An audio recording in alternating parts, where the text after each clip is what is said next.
Hey, and welcome. It's been a while.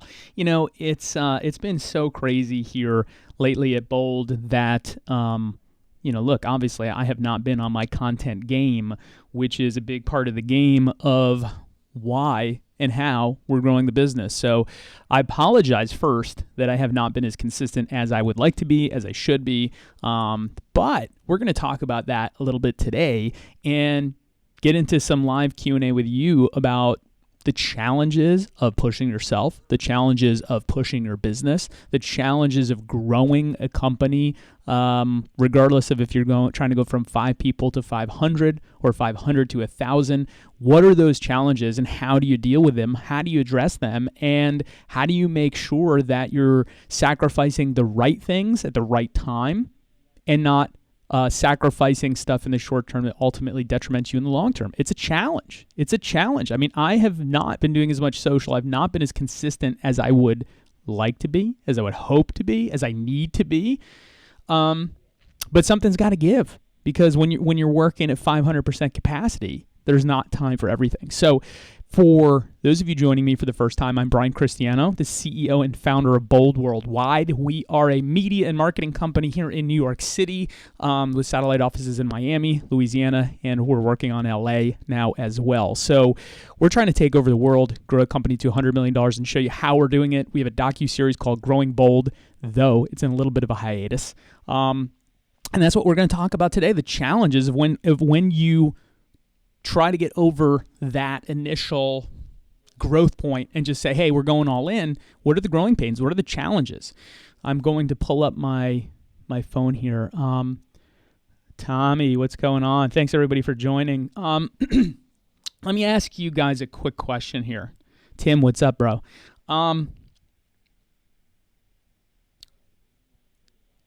Do you feel like, is it obvious to you that I have not been on my content game? Yes or no? Is it obvious that I've been a little bit radio silent?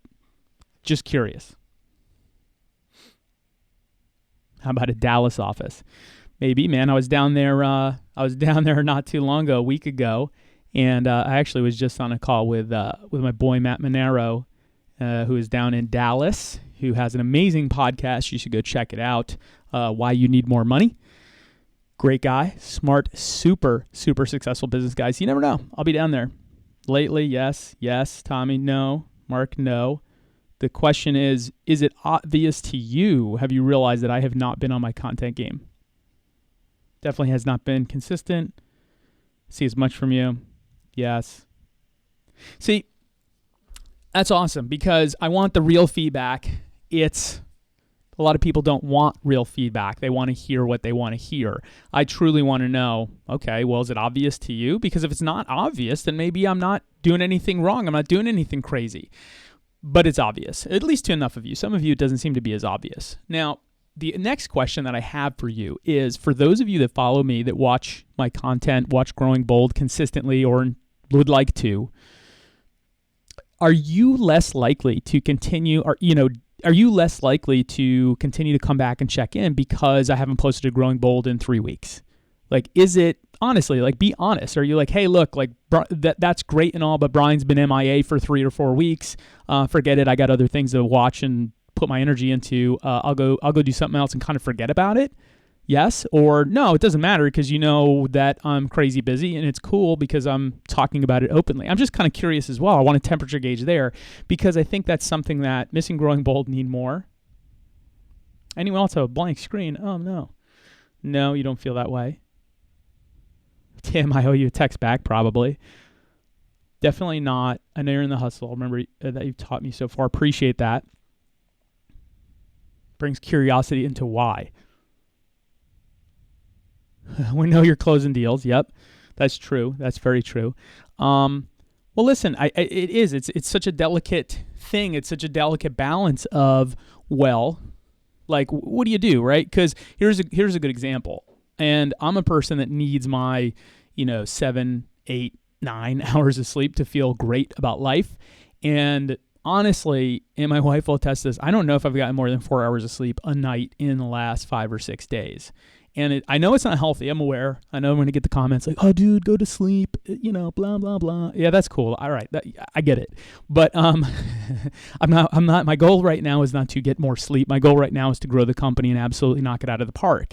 And the challenge that starts to happen and where we are right now, and a lot of you have been following the journey, that have been following Growing Bold, know, man, Bold's got all these amazing opportunities. You saw the episode with Alex Rodriguez.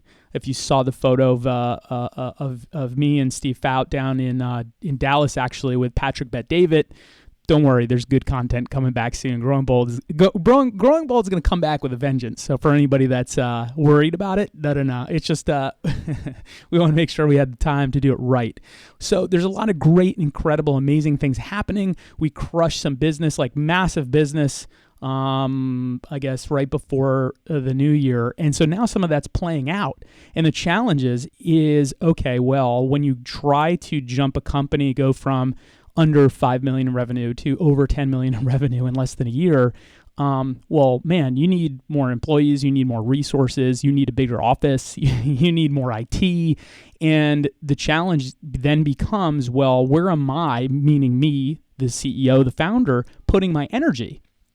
And it really is a genuine struggle. And each day I truly take a step back at some point and go like, okay, well, is where I'm putting my focus and energy right now actually the best thing to grow the company?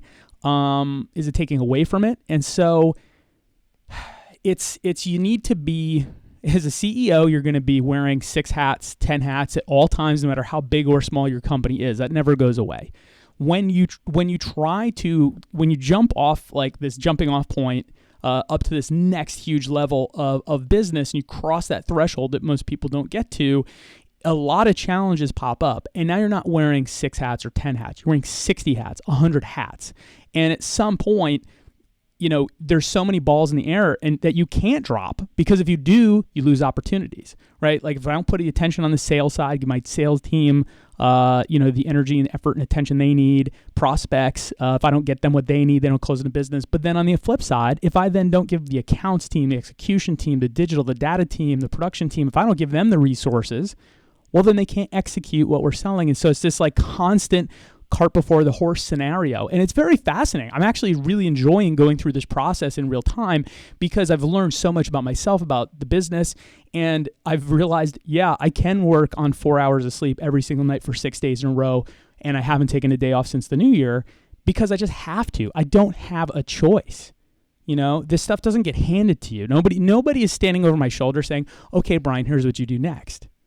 Right? I have to figure those things out. I have to go, okay, well, do I hire that person first, or do I invest in more IT, or do I put my attention more on the sales side and take it a little bit away from the accounts team? Do I hire, a COO right now? What are the choices that I have? Because I have a lot of them, but what is the right choice? It's a challenge.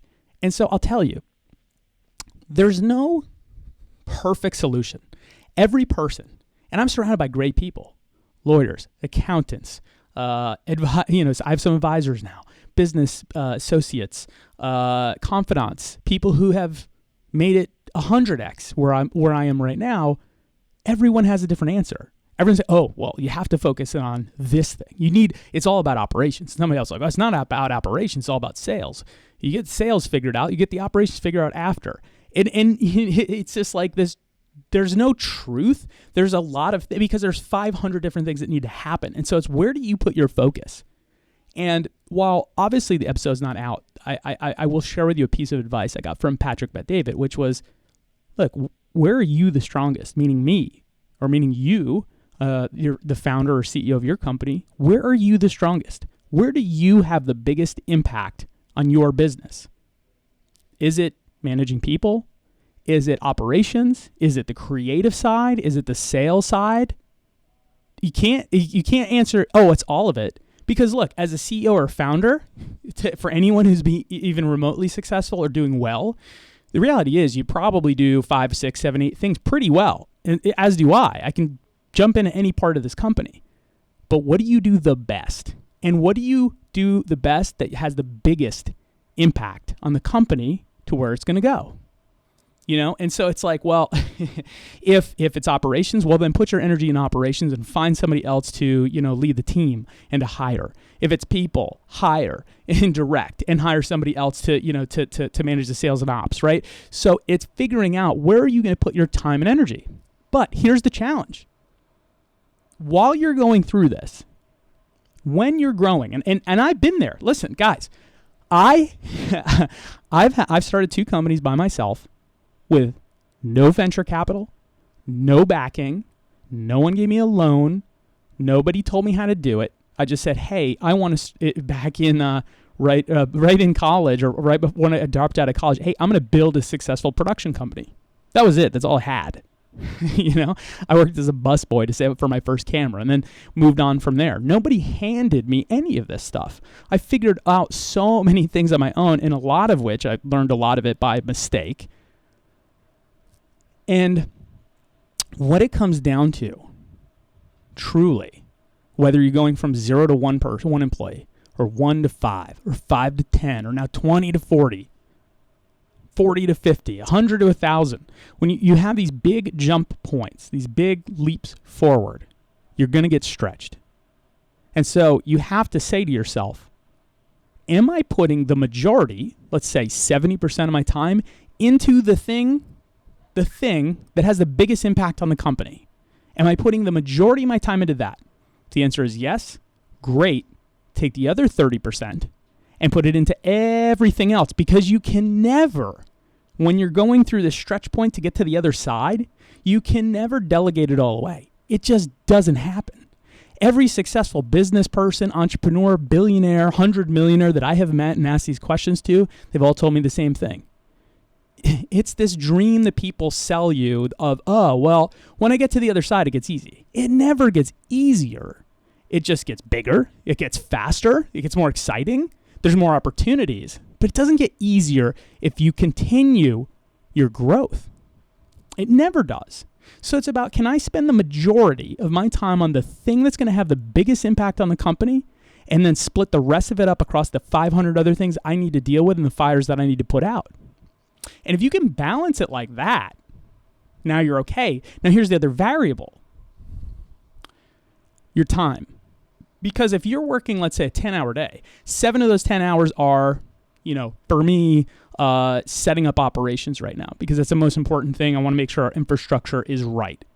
And then the other 3 hours on sales and all the other, general business things that I need to take care of, calls, clients, etc. That sounds fair. But that's one working day. Now, stretch that day out to 18 hours, 20 hours. And guess what? Now you can work 12, 13, 14 hours on the thing that you're the best at. And now you've got 6 hours, which is pretty much most people's full working day, for everything else. So every one day that everyone else is working, I'm working 2.5, probably 3. And because I'm fast and efficient and can move quickly and make decisions, I'm really probably working like 5 days in every single individual business day. That is how you start to create momentum. The flip side of that is, dude, it's tiring. I'm like, do you know how much coffee I drink in a day right now? I'm aware, and I know I'll get the comments, oh, it's unhealthy. Brian, you need to take care of yourself. You know what's so funny about that is for all the people that are like, you need to take care of yourself. What are you doing to take care of yourself other than not pushing yourself to your maximum capability?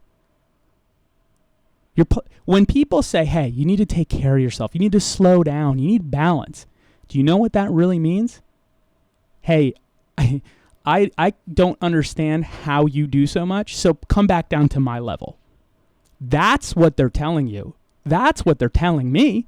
Come back down to my level. Because where you're playing, it seems crazy. Do you know, and I get that there's health implications to lack of sleep. I get it. I'm a rabbit hole kind of guy. Do you know how many times I've gone down the rabbit hole to look up the effects of 800 milligrams of caffeine throughout a day because I've had 17 freaking coffees? Dude, I understand. I'm a very aware person. I'm aware, sure. I'm also aware that I'm not going to live on 4 hours of sleep forever. This is a phase. whether the phase is for 2 more weeks, 2 more months, 3 more months, I don't know. I have to get to the other side. That is the challenge of an entrepreneur and a business owner. Dude, you have no choice. It is completely sink or swim or do or die. You either make this work. I either make this work or it blows up. Well, I'm not blowing it up, dude. So we have to make it work. And so I have to do whatever it takes. And that's the difference. That's why this kid, me, this skater kid with a dream who worked as a busboy to save up for a high-8 camera in the mid-90s and made skate videos, is sitting here today, who doubled the size of Bold Worldwide in the last 8 months to over a $10 million company when we were less than a $5 million company 8 months ago, because I'm willing to do what no one else is willing to do. It's hard. Dude, it's hard on me. It's hard on me mentally, physically. It's hard on my wife. It's hard on my family who just don't understand. Oh, well, how come you can't stay out for drinks? Dude, I would love to. You know what drinks don't do? Drinks don't build a company. Hanging out in a bar, getting a little extra sleep, not putting extra energy and effort in, does not grow this company. And you know what the craziest, most awesome thing, but also really screwed up part is? Dude, I got 30-something people depending on me. And that's what I think about. When it's 11 o'clock at night, like last night, and I'm the only person here in the office, and I don't do it just to brag, I'm just being honest. And I'm the only person here in the office, and I'm like, I should go home, it's late. Well, guess what? My wife, my dog, they're already asleep. So what difference does it make if I go home now or if I keep working? And then I think about like, well, can I go home? Sure. But what if I got another 2 hours of work in? Well, 2 hours of work's a lot of work. What if I got another 4 or 5 hours of work in? Dude, that's like most people's days. I can put a whole nother day of work in at 11 o'clock at night. Now, I know the trade-off is I'm going to be tired. I'm going to be exhausted. But I'm going to do it because I'm willing to do what no one else is willing to do. And then when I go to bed completely smashed, completely out of my mind, like, dude, I can't even keep my eyes open, I'm tired, I actually feel good about it. Because you know what? I think about the 30 people that help build this organization, the incredible people that work here, and I go, you know what? I've done everything I can today to make sure that they, forget myself, that they have an opportunity tomorrow and for the next month and for the next year. I can't let them down. Forget myself, dude. I can't let them down. I can't say, well, it didn't work out because, I needed my rest. That's not an excuse, man. Michael Jordan didn't say, oh, sorry, we lost the game because, you know what? I was tired. My knee was tight and I didn't practice this week. No, dude, he pushed through the pain. He worked his ass off when he didn't want to. He put in twice, 3 times, 4 times as much practice as everyone else. Do you think he was like, oh yeah, this is great, I'm not tired? No, he was freaking exhausted. All the greats are tired. Do you think Mark Zuckerberg, when he was working on Facebook, when he first started, do you think that he was like getting 8-10 hours of sleep at night, relaxing, chilling with his friends? No. He was up coding every 7 days a week, dude. Coding till whatever in the morning till he would pass out at his desk. 2 hours of sleep, 3 hours of sleep, 4 hours of sleep. And go and go and go and go. Well, now, 14 years later, he can take a little bit of a respite. He can take a couple months off. But it took 14 years. It took however many years it was where he's coding until whatever o'clock in the morning, nights of not sleeping to get it to where it needed to be. He had employees, he had people working on it, he had friends, he had business partners. Dude, he kept going. When they went to bed, he kept going. He was willing to do whatever he had to do because he saw what he could do. He saw the talent that he had, he saw the opportunity that he had, and he went for it all in outside of the social norms. So when people say to you, hey, you need to relax, you need to take care of yourself. Now, if they're saying you need to take care of yourself because, you're being unhealthy, you're eating McDonald's every night, maybe you need to take care of yourself, right? Or real health issues. But if they're saying it because, oh, dude, you're not getting sleep, you're working 7 days a week, 18 hours a day. That's not normal. No, it's not normal. That's why the results are not normal. An abnormal amount of effort gets you an abnormal amount of results and output. Period. End of story. Look, I've been ranting. I didn't intend this to turn into a rant. This is kind of fun, though. I feel like I'm getting a lot off my chest, to be honest with you. What questions do you have? What are you struggling with from a business perspective?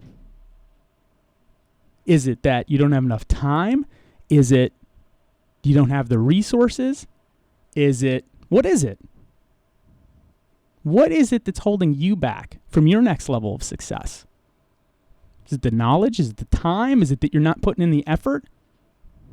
Are you saying you're putting the effort, but you're not? Where are you at, truthfully? What questions do you have? What insight can I give you? Let's see what we got. John here.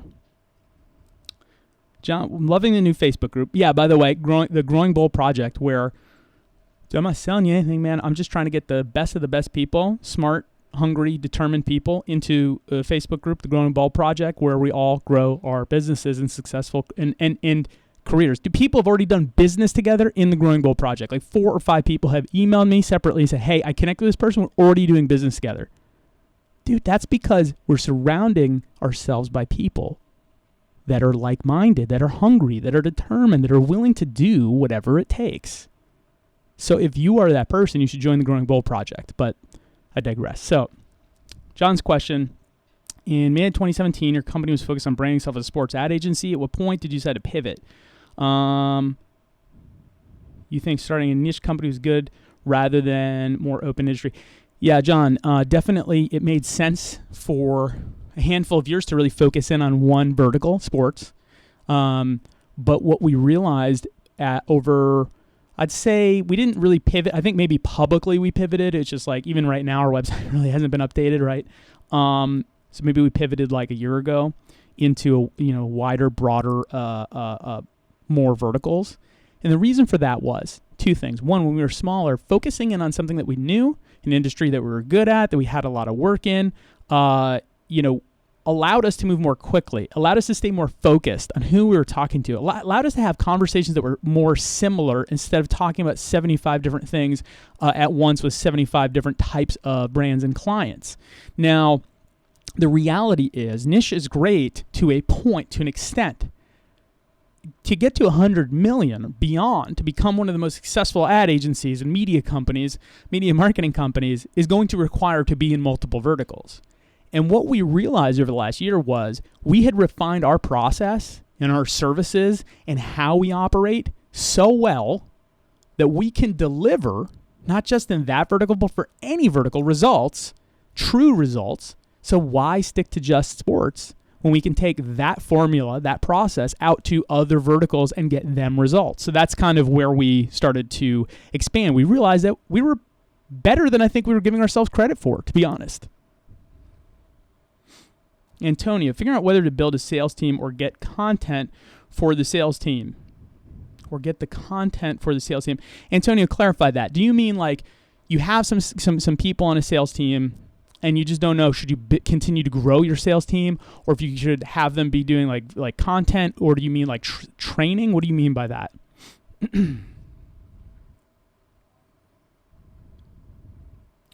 Gain more social media leads. Yep. So many opportunities. I don't know where one is. Picking up the phone. Great, guys. Willing to climb a mountain, but finding the mountain is difficult. And it's worse when you find out you wasted your time climbing the wrong one. Gabrielle, you can't climb the wrong mountain. Here's why. You want to climb, I don't know, let's say K2, right? Which, man, that's like, what is like 1 out of every 4 people dies trying to get to the top of K2 or something crazy statistic. If you want to climb that mountain, guess what? You can't go tomorrow, start at base camp, and climb to the top. You will literally die. You will not survive. So guess what you have to do?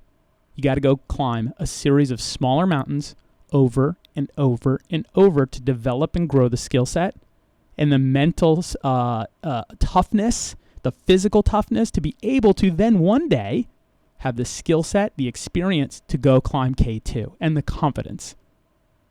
So there is no wrong mountain.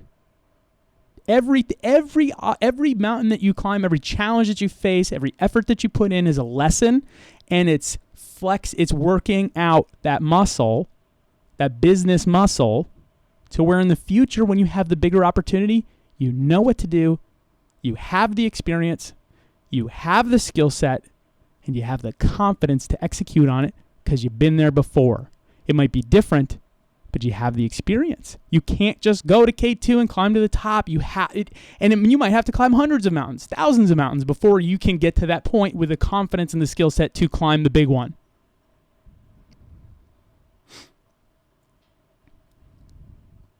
Brian, listening to you after flying on a red eye, San Diego to Boston today. Don't stop when you feel a bit tired and dig even deeper when you push harder. You're not far from the 100 million, bro. Thanks, Brian. Brian's right, man. It's when you're tired, when you're exhausted, it is the time. When you recognize it is the time right there when you want to stop. That's the time to push harder. Because you know what? Two things happen. One, man, you grow so much faster. Two, you find out what you're made of. Because you can't get to an incredible level without knowing what you're made of, without knowing where your boundaries are. How do you know?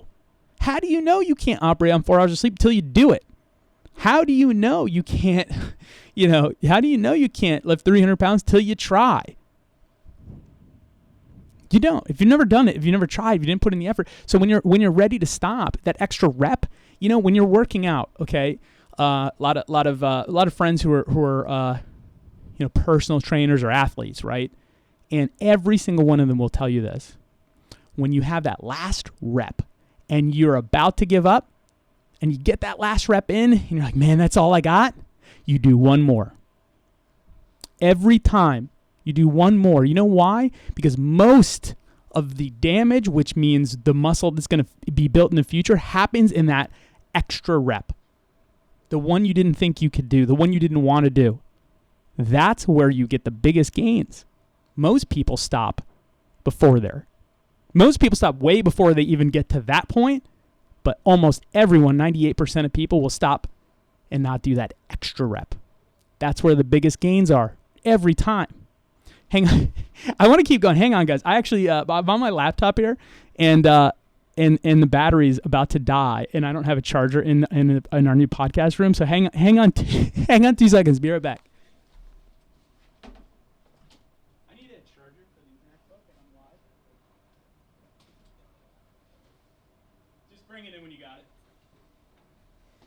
it. Okay. It's really live. Cool.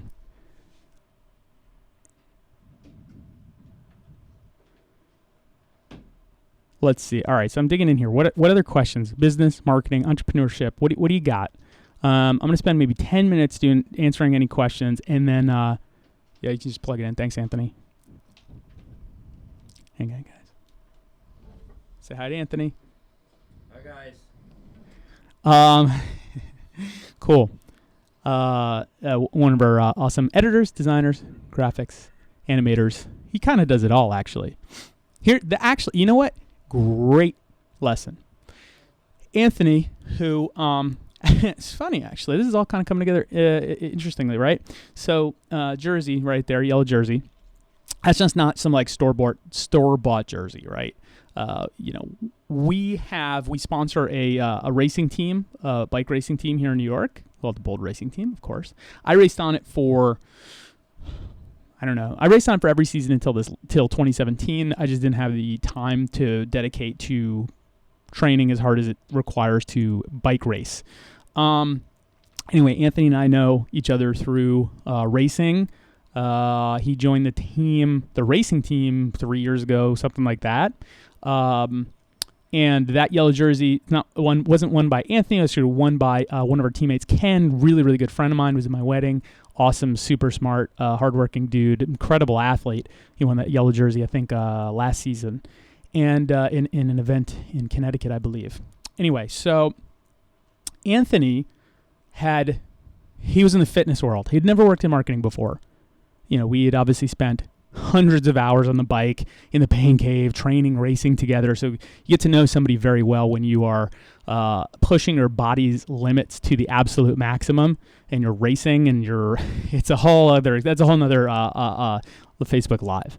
But anyway, at some point, he was like, look, I'm thinking about changing careers. What do you think? So he's like, hey, can I kind of come into Bold for a little bit and, see what it's like? This guy, I'm not kidding you, this guy had never even used Photoshop, Adobe Premiere, After Effects, nothing 18 months ago, none of it. Never touched it. Didn't even know what After Effects was. Didn't know what Adobe Premiere was.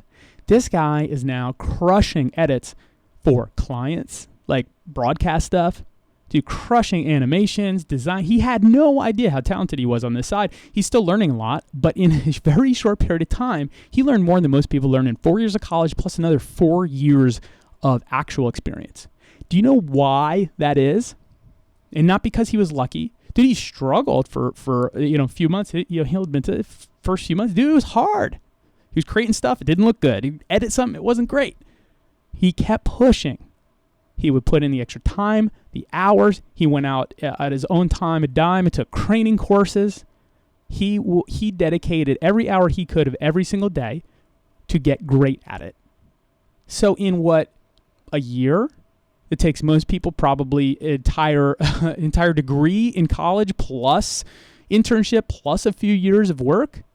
He did in a year. And he's working on big accounts that you would know if I said the names, because he did what no one else was willing to do. He kept putting in the time. He kept putting in the reps. And maybe that's because he comes from he's an athlete and he comes from the sports side. And he knows what it's like to, when you want to give up, you keep pushing.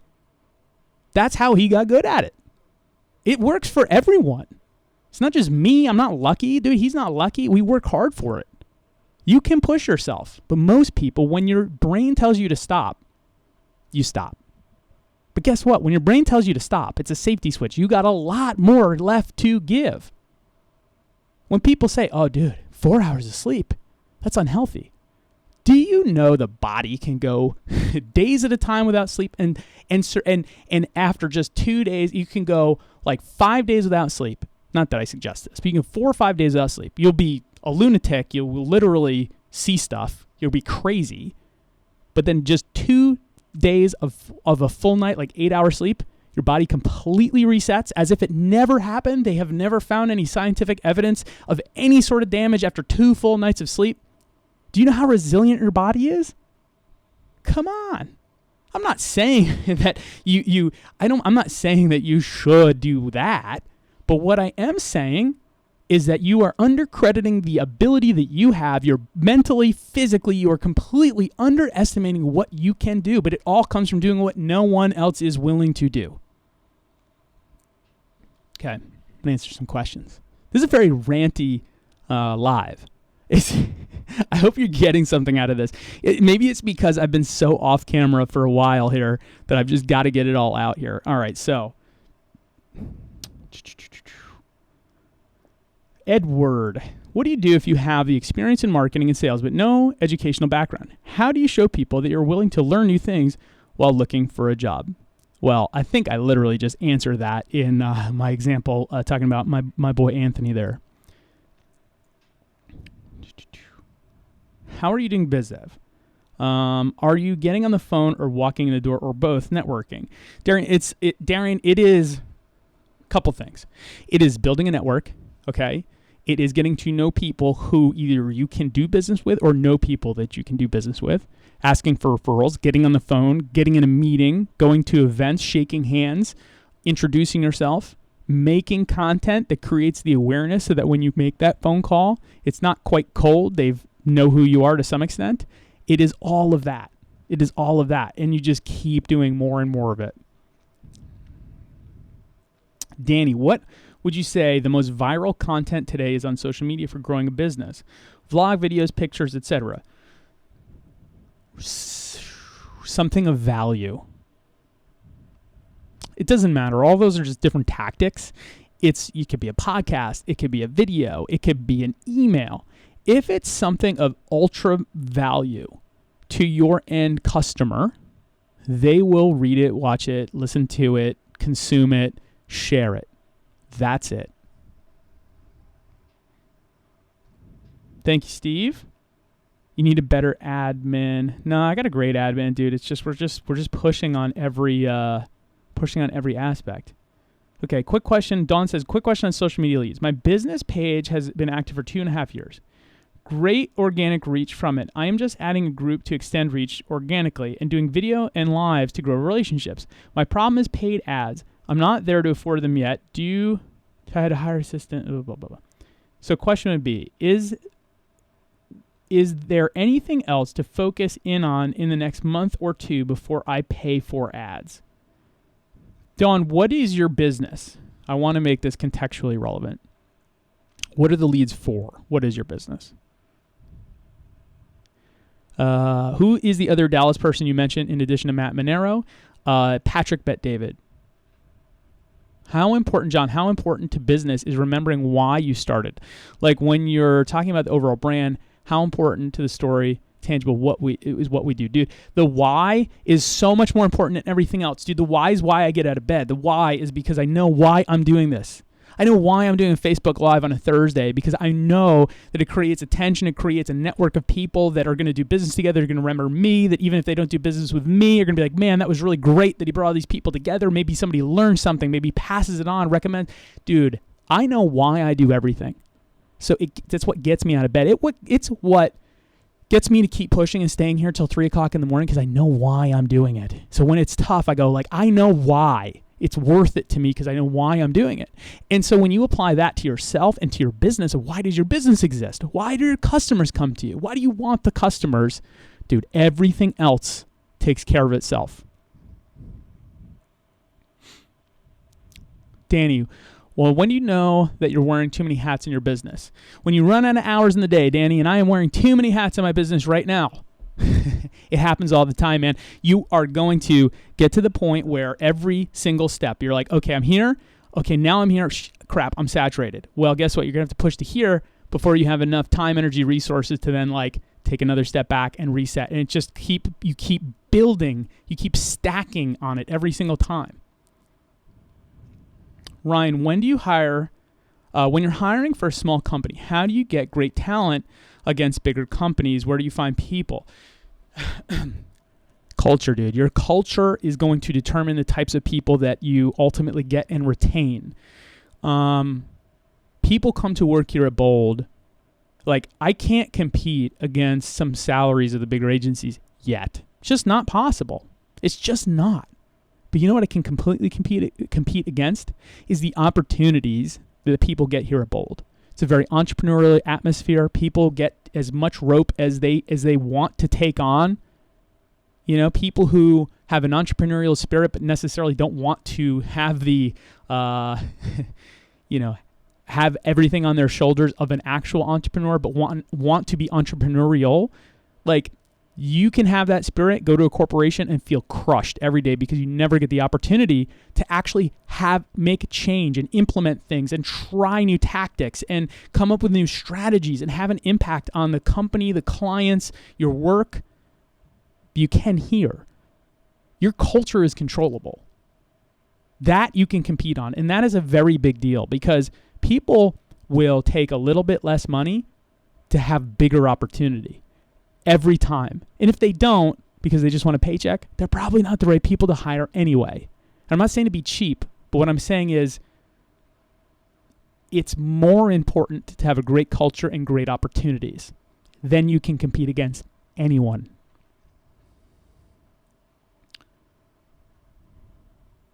Let's see.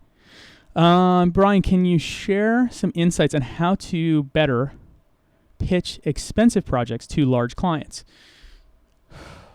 It's a broad question, but here's a generalization of that.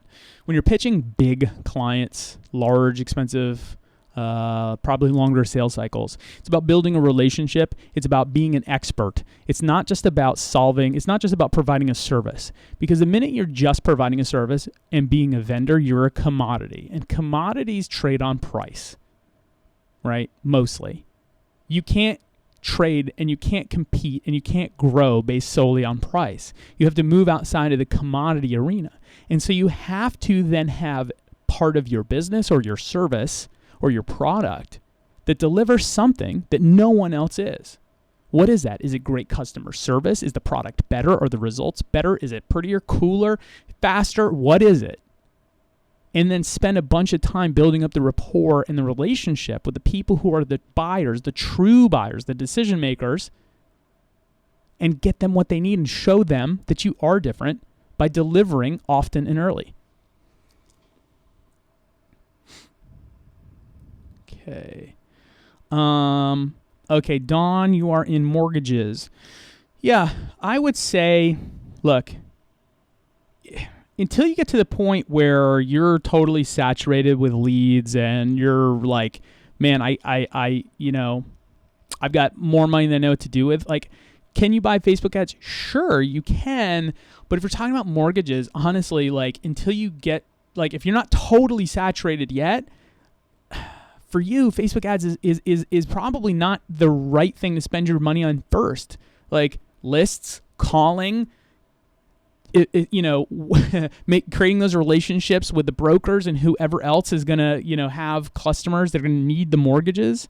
That's where you should be spending your energy. And then once you are destroying that, and you're going to start adding in another pipeline, that's when you go to the Facebook side of things. But if you're just relying on Facebook to get you the leads because you don't want to make 1,000 cold calls and show up to all these events and create the relationship with brokers or whoever else, you're kind of using Facebook as the scapegoat to not really do the hard stuff. Not saying not to do it. But if you're at the point where I can't really afford it yet, you've got way other more important things to focus on for a while at this point. Okay, I'm going to take one or two more questions here, and then I'm going to jump off. It's been 40 minutes here. How do you ask for a referral when meeting people you don't have years relationship with? Also, what about friends? How are your experience? Dude, ask everyone for a referral. If you're genuine and you have something that's good, why are you nervous to ask for a referral?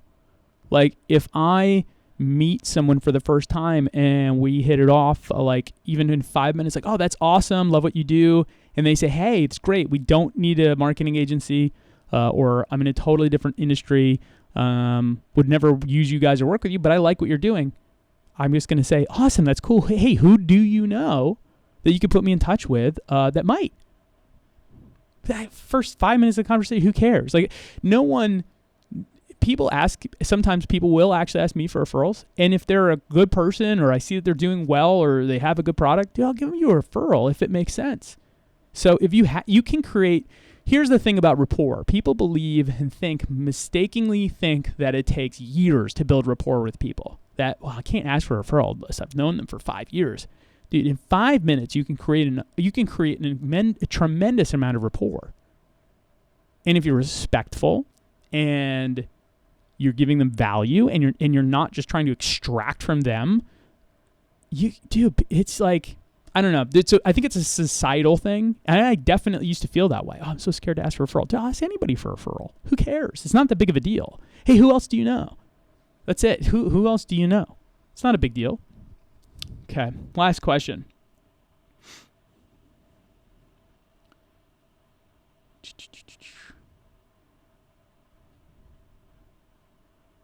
All right, Amy, did I see that you're opening an office in Seattle? No, I was in Seattle, actually working with a buddy of mine, Chris, who's in Seattle. But we are not opening an office in Seattle. From what I've heard, you own a few Facebook Lives. I've been honored to apply for a position that would be the right fit mutually for us. Helping people, encouraging. I don't know if that was a question or if you're trying to get a job here, Amy, but I appreciate it either way. It was a little unclear. All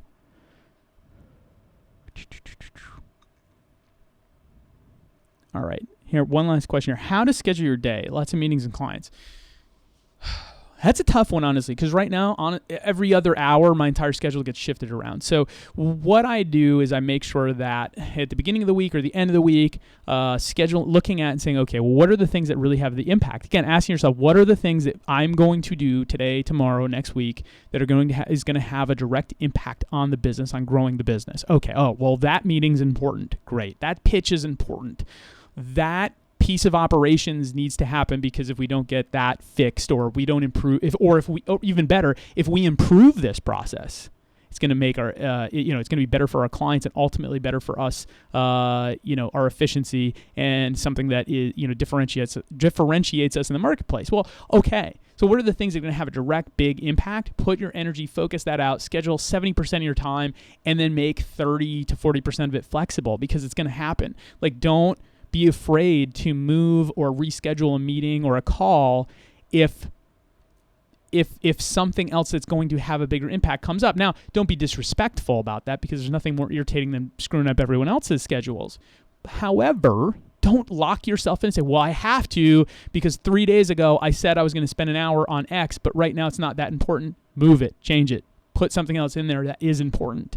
But know and schedule out and look ahead to the day and to the week of, what am I doing that's going to have the biggest impact? Schedule it and get it on the calendar. As Grant Cardone says, white space is death. Like, you don't want to have big open brackets in your calendar, because like, that's when you drift off. That's when you're not focused. That's when you're not paying attention.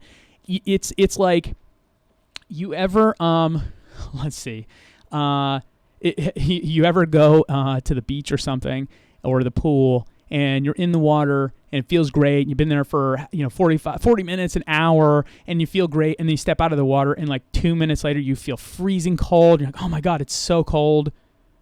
Well, when you were in the water, you didn't realize it was just as cold, right? It was just because you were focused. You had energy. You were enjoying it. You were in the moment. You weren't thinking about the air temperature and everything else. But then once you stepped out, you stopped having that focus. And where does your focus go? Right? Because now you're not in it. You're just floating around. So it's like, oh, it's cold out. I'm just starting to realize this. And then you get focused on the wrong thing. It is just like that with your schedule. It's just like that in business. When you're in it, when you're scheduling out your whole week, and dude, you're meeting, call, meeting, Skype, whatever, on and on and on, you're in it. You don't have a moment to go, oh man, I'm really tired. I don't realize I'm tired right now because I'm still going. If I stop and take a break, I'll go, oh man, I'm really tired, because I'll notice it. So the white space is death. You gotta keep going. Momentum is real. Momentum is true. Momentum is an actual thing that happens on a multitude of levels. You have to keep pushing. You have to do what no one else is willing to do. You have to stay in it, and you have to stay in action. The minute that you stop, you lose that momentum. Keep going. Keep pushing. If you want to have whatever success means to you, it doesn't have to be financial. What does it mean to you? Everybody's different. What is it? And then what are you doing right now, today, tomorrow, next week, next month, that gets you closer to your vision of success? And are you spending the majority of your time on the things that have the biggest impact on getting you there? Or are you focusing on other things that have little to no impact on getting there, or even worse, taking you farther away from where you want to go? And I can apply this in life, sports, business, marketing. I'll give you the marketing example real quick. Okay, well, why are we marketing? We want to sell more of this product. Great. How are you marketing? Well, we're just trying to drive leads to a website. Great. Do you sell your product there? No. Are you giving them anything to do on that website? No. Is the website like really awesome and interesting and intriguing and gives them value? No, it's just information. Okay. So you're taking an action that does not get you the result that you actually want. It's just like that in life. Dude, I want to lose 10 pounds, but I had French fries last night. It's not going to happen. Opposite actions for the opposite result. And so it's just taking accountability, either personally or business-wise, to say, where are we actually trying to go here? Are we trying to grow a business? Are we trying to be the best? Are we trying to take over an industry? Are we trying to change an industry, which we are? Well, damn, my actions, the company's actions, our focus needs to be focused on things that are going to have the biggest impact on that. So after this, I want you to really sit down and think about it. Where are you trying to go? And then think about it.